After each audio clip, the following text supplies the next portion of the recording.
o que vem acontecendo. Falas do ministro agora, ministro Boulos, fala do ministro da Justiça, fala do presidente da República, e a gente tem que ficar muito atento. Por quê? Porque eles vão querer distorcer e criar uma narrativa como se a polícia é a grande culpada por tudo que está acontecendo no Rio de Janeiro. E você, que é uma pessoa do bem, que é um cidadão do bem, nós não podemos compactuar com isso. Nós temos que nos posicionarmos. Eu vi hoje um vídeo do Oruan, do pseudo-cantor, daquele rapper da Shopee, aquele cantor da Shopee, filhote de bandido, falando que foi massacre, que o povo não merece isso, enfim, uma série de barbaridades que a gente não pode compactuar de forma nenhuma. Esse mesmo criminoso que foi preso, que bateu no peito para a polícia buscar ele no morro, quando a polícia vai até o morro, acaba fazendo o que tem que ser feito mesmo. Quando o bandido atira na polícia, ele corre mais o risco de tomar um tiro e parar no colo do capeta. Mas por que eu estou fazendo essa live? Porque eles estão com essa narrativa de querer jogar toda a população contra a polícia. Típico da esquerda, típico dos esquerdopatas. Na Comissão de Segurança na Câmara dos Deputados ontem, já tinha uma série de deputados, principalmente do PT e do PSOL, já criticando a operação.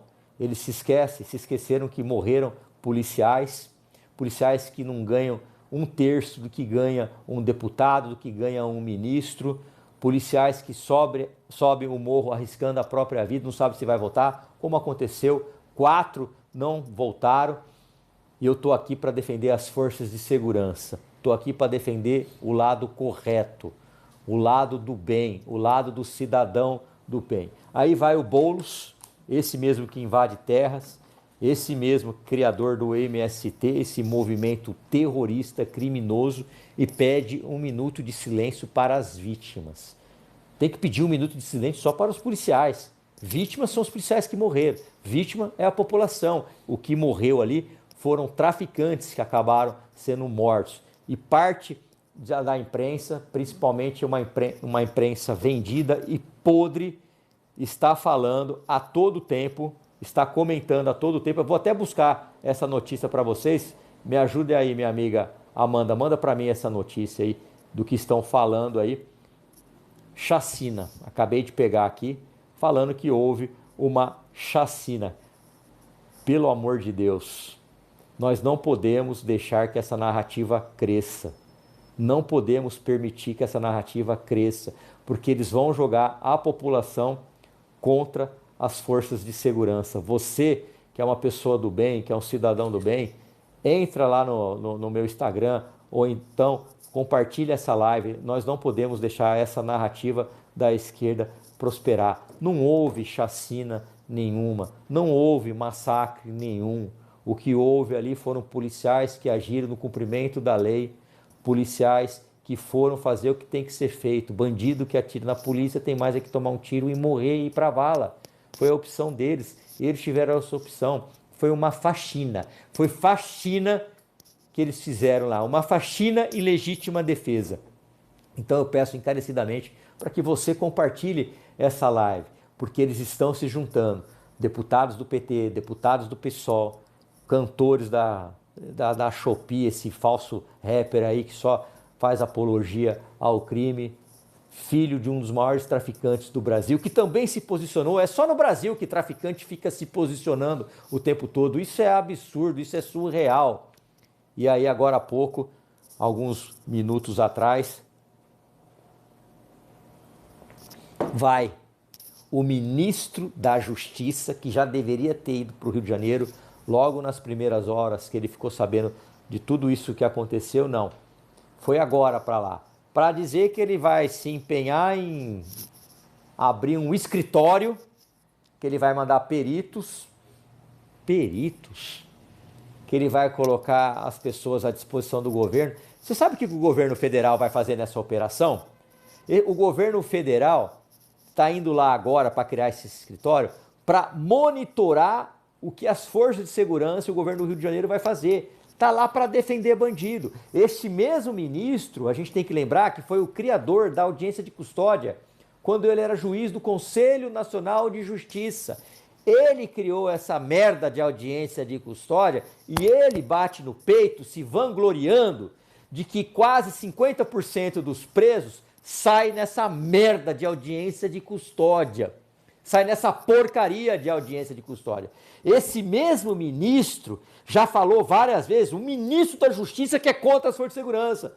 Ele fala que a polícia prende muito e prende muito mal. Só que ele fez parte do Poder Judiciário, foi ministro do STF. Ele se esquece de que quem solta os bandidos presos pela polícia é o Poder Judiciário. Quase 50% sai em menos de 24 horas. Depois a gente vê André do Rap saindo, a gente vê chefe de facção saindo, a gente vê um bandido com 86 passagens criminal no Rio de Janeiro saindo pela porta da frente, um bandido que foi solto depois de 86 vezes preso, ou seja, o Estado deu 86 chances para ele sair, para ele cometer crime. E aí o juiz fundamentou, dizendo, eu não tenho certeza que ele vai voltar a delinquir. Como que você não tem certeza, juiz? O cara cometeu o crime 86 vezes, você acha que ele vai pegar uma carteira de trabalho e vai trabalhar? Porra, meu, não dá pra manter a calma. Aqui eu tô no meu canal, né? Eu posso falar um pouco mais pesado, né, senhora Amanda? Posso, né? Porque eu fico revoltado com o que tá acontecendo.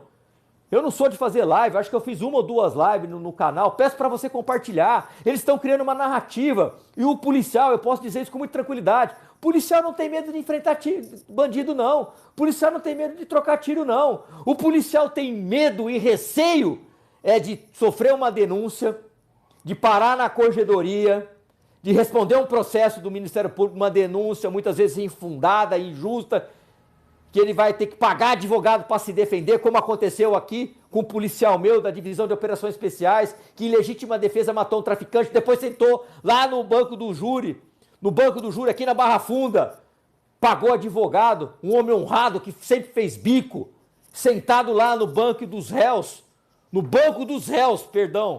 falei errado, banco dos réus, policial meu amigo, meu irmão, valente, honesto, sempre fez bico, pai de 5 filhas, sentado no banco dos réus porque matou um traficante. Aí uma promotora, uma minoria do promotor, mas tem também gente ruim em todo lugar, esculachou o policial, esculachou os pais dele já de idade, vendo toda essa cena.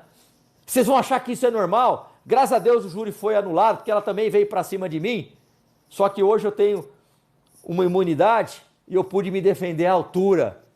Falei que o Neto não era bandido, ele não é bandido. E aí ela quis falar mais grosso e também tomou na mesma medida.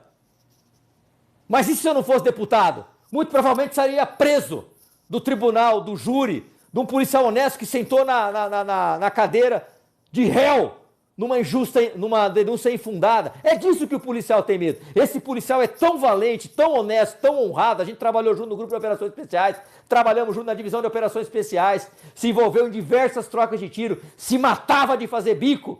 E quando ele matou esse traficante de legítima defesa, que começou a se ferrar no Poder Judiciário, ele pediu para abrir e fechar portão no grupo de operações especiais. Ele me falou, pô, eu trabalho pra caramba, o dinheiro que eu tenho, eu podia dar para minhas filhas. Naquela época eu acho que ele tinha 3 filhos, agora tá com 5.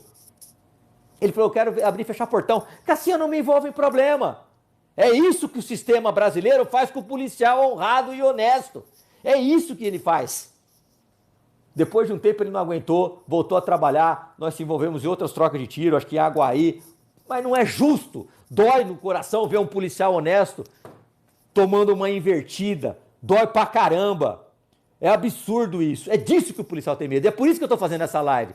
Porque esse pessoalzinho aí, os esquerdopata, eles vão pra cima dos policiais, já querem culpar o governador, já querem falar que foi massacre, que foi genocídio, que foi chacina. Não foi chacina. Foi legítima defesa, foi uma faxina em legítima defesa. Foi isso que aconteceu. A casa estava suja, o bandido atirou, sentou no colo do capeta. A audiência de custódia agora é lá com o demônio. Aí eles pegam os traficantes que trocaram tiro, pega todos esses traficantes que trocaram tiro, tiram a roupa e colocam lá todos perfilados de cueca. Como se a polícia tivesse ido à praia ou na piscina e tivesse, fica aí todo mundo, vocês estão de cueca aí, vão matar todo mundo. Não, tem uma explicação, tem vídeos. Mas parte da empresa esconde isso. Sabe qual que é a explicação? Estavam eles todos camuflados, preparados para a guerra, trocaram o tiro com a polícia, tomaram no rabo. Só que aí os traficantes que estão vivos, que continuam lá no morro, falam assim, vamos tirar a roupa deles, porque se foi ver ele com roupa camuflada, com carregador, com carregador de fuzil, com carregador de pistola, com colete, vai estar na cara que é traficante. Aí eles querem jogar essa narrativa. Aí vai o Boulos e pede um minuto de silêncio para as vítimas. Que vítima? Vítima é só os policiais. Vítima é só os policiais. Esse mesmo Boulos, que sempre contém projeto de lei aí para ferrar a vida de bandido, sempre votou contra. Agora tá no ministério. Esse cara que sempre votou contra. Deputados do PT e do PSOL. E já falei 1 milhão de vezes, vou repetir. Eu tenho uma PEC para acabar com a progressão de regime. O que é essa PEC? Somente em caso de crimes hediondos.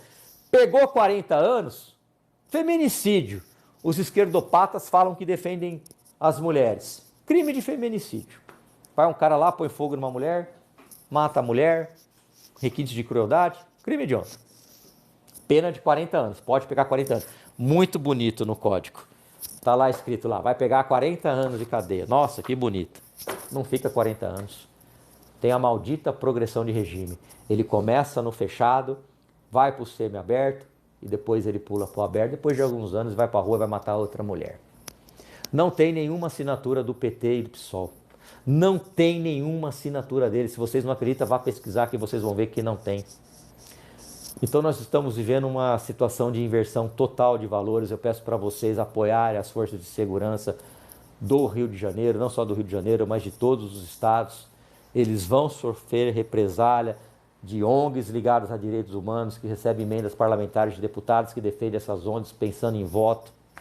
Eles vão ser atacados por parte desse governo federal que defende bandido, inclusive Boulos e Companhia Limitada, a galerinha do PSOL. Eles vão ser atacados por tudo quanto é lado. Então eu peço para você, que é um cidadão do bem, que é uma pessoa honrada, que não quer saber mais de crime, que não compactua com o crime, que não vê lógica no assalto, eu peço para você, encarecidamente, apoie as forças de segurança, apoie as pessoas de bem. Não vamos deixar que essa narrativa da esquerda cresça cada vez mais. Não vamos permitir isso. Vamos defender as pessoas de bem, vamos defender o cidadão do bem. Peço para você, encarecidamente, que você compartilhe essa live. Vamos defender o que é certo. Não vamos deixar que a narrativa da esquerda, que está crescendo, já começaram a pegar alguns artistas, não preciso nem falar de onde são esses artistas, começaram a pegar esses artistas para falar que foi massacre, rapper, Oruan. Não vamos deixar que isso aconteça com os nossos policiais, não. Eles não merecem isso. Enquanto o ministro fica falando um monte de asneira, inclusive de que houve morte de inocente, são os policiais que não ganham 1/6 do que eles ganham, que está subindo o morro, que está trocando tiro, que está defendendo pessoas que eles nem conhecem. Esse mesmo ministro que defende bandido, que faz uma PEC, que é uma proposta de emenda constitucional, para centralizar tudo no governo federal. Você já imaginou se o governo federal ficar responsável por toda a segurança pública e comandar o que pode e o que não pode? Nós estamos ferrados. Este governo fala que é normal roubar para tomar uma cervejinha. Este governo vê lógica no assalto. Uma companheira do PT falou que vê lógica no assalto, que é casada com o mesmo juiz que soltou esse cara que foi preso 86 vezes, que eu acabei de falar com vocês. A gente não pode compactuar com isso. A gente não pode achar que isso é normal. Por isso você, que não gosta de bandido, não precisa nem gostar de mim, mas se você não gosta de bandido, compartilha essa live.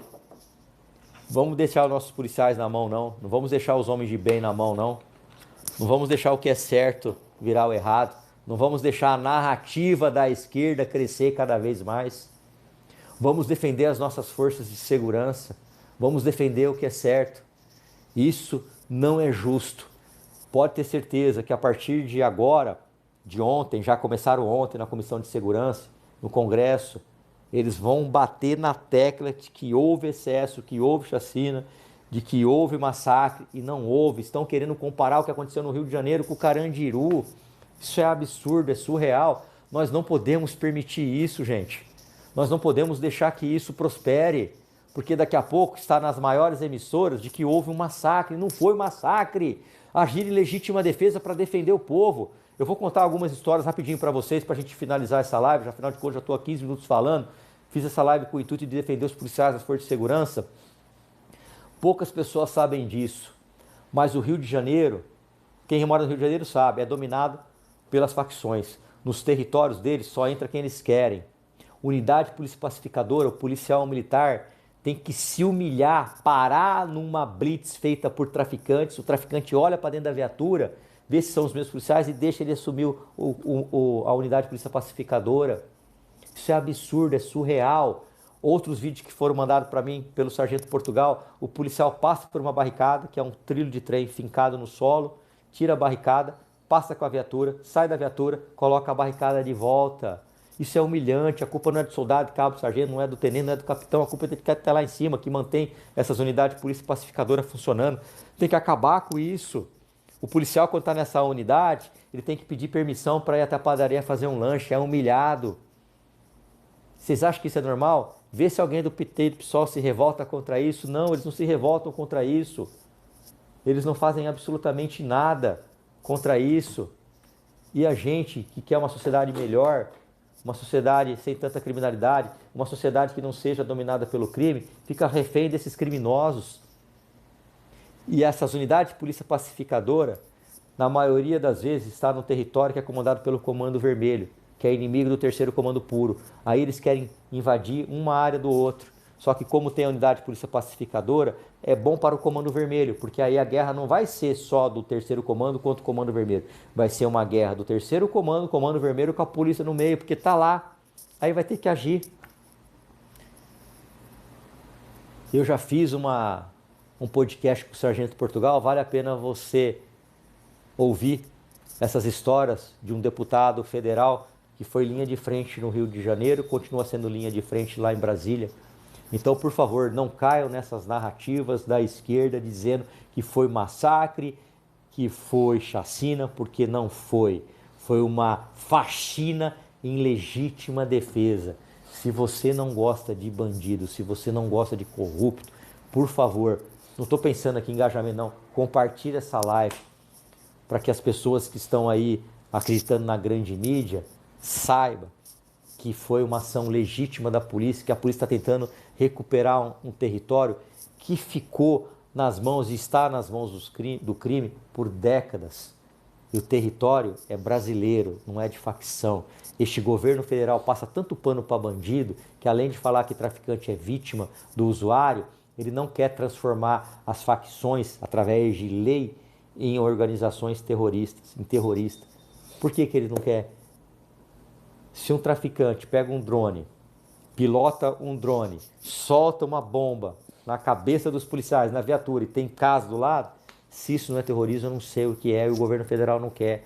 A pena aumentaria em muito, ficaria muito mais fácil de combater o crime, os presos ficariam mais tempo presos, os bandidos terroristas ficariam mais tempo presos, sofreriam represálias de outros estados, Estados Unidos e outros países democratas de verdade, e não nessa pseudo-democracia onde estão defendendo traficante, dizendo que ele é vítima do usuário. E não nesse local aqui, neste país aqui, onde o Poder Judiciário dá uma canetada, como na DPF 635, impede a polícia de subir o morro. Tem que avisar eles. Chegou a hora, gente. Não dá mais, ninguém aguenta mais. Lá em Brasília a gente tenta mudar as leis e os anti-horários, PT, PSOL e o governo federal não querem tornar a vida de bandido mais difícil. Não querem. Mais alguma coisa, senhora Amanda? Teve o caso do Lula, que ficou estarrecido, né? Verdade. Olha outro absurdo aqui que a Amanda me lembrou. O Lula ficou estarrecido com tantas mortes. Será que as mães dos usuários que ele falou que são vítimas dos traficantes, os traficantes são vítimas do usuário, também ficaram estarrecidas com a sua fala, Lula? Será que aquela pessoa que trabalha duro para comprar um celularzinho parcelado em 10 vezes, escutando você falar que roubaram para tomar uma cervejinha, também fica estarrecido, Lula? Será que aquela mãe de uma pessoa que foi assaltada, que levaram o celular, que foi vítima de latrocínio, também não fique estarrecido sabendo que o senhor não quer aumentar pena, acabar com a saidinha que você vetou lá e nós derrubamos no Congresso Nacional, que você não quer transformar Comando Vermelho, PCC, Terceiro Comando em terrorista. Será que eles também não ficam estarrecidos? Será que as 40 mil pessoas que morrem por ano neste país, os familiares delas também não ficam estarrecidos? Ficam, né? Aí você está preocupado, literalmente, com o bandido. Aí a gente vê um filhote de bandido aqui, ó, falando isso. Oruan lamenta operação policial no Rio de Janeiro. Sem fuzil na mão, existe um ser humano. Sem fuzil na mão, não tem crime. Se tivesse com uma mochila indo para a escola, não teria crime. Se tivesse com uma marmitinha indo para a escola, não teria crime. O cara que porta um fuzil e aponta para uma viatura tem mais é que tomar uma azeitonada no meio da testa e sentar no colo do capeta. E foda-se ele. Aí a gente escuta isso aqui, ó, um influenciador. É para acabar. E se ele se candidatar, eu vou cravar aqui com vocês. Falou que vai ser deputado estadual. Sabe o que vai acontecer? Ele vai ter um monte de voto e vai eleger mais uns 2, 3. Que partido vocês acham que vai ser? Eu não defendo partido nenhum aqui não, viu? Opção PT, PSOL ou PCdoB. Pode cravar, que é um dos 3. Partidos anti-horário. Pode cravar. Aliás, ele já fez um videozinho que já está preparando a campanha dele. Vai ganhar estourado. É triste, porque por trás dele vai vir um monte de outros deputados que vão ser eleitos nas costas dele. É triste pra caramba. Mas essa é a situação do Rio de Janeiro. Então você que não gosta de bandido, você que não compactua com a violência, compartilhe essa live. Não vamos deixar que a narrativa da esquerda cresça e que os nossos heróis, que são os policiais, sejam condenados, sejam massacrados por essa esquerda podre, hipócrita, defensora de bandido, que querem colocar o policial como o algoz e o traficante como o bonzinho. Traficante que sai armado, que pega um fuzil, tem mais é que tomar um tiro e ficar 7 palmos numa vala e que se foda ele. Compartilha essa live, tamo junto, Deus conosco. Eu não sei nem desligar esse trem.